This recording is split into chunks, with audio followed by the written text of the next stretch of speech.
All right guys, so once you get that wheel removed, this is what your brakes are gonna look like. Now, if you're familiar with working on some of these German cars, you're gonna know that most of these brake pads are held in with these two pins, as is the case on this CLA. So basically what we're gonna do is push these two pins through. We're gonna remove our pad retaining bracket right here, and we'll see you there. Okay, so once you guys remove the pins and your caliper retaining bracket, this is what your view is going to look like.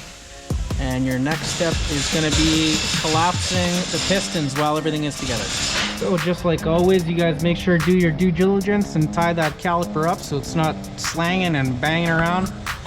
Now that you got your rotor off, you're going to want to clean up the hub surface before you slide your new one on, and put a little thin coat of anti-seize on there.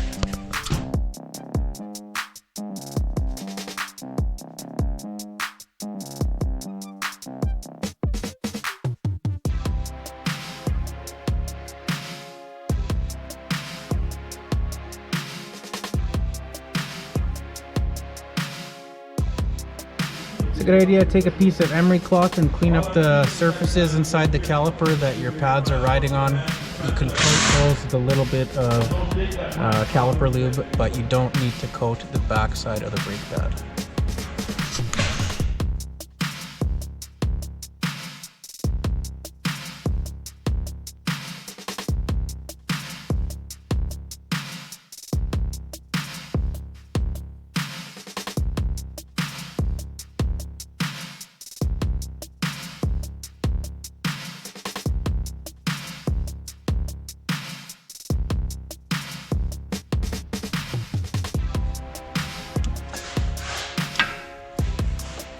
Just like that, nice and flush.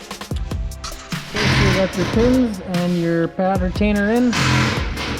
Make sure to pump that pedal up before you pull the car to the shop.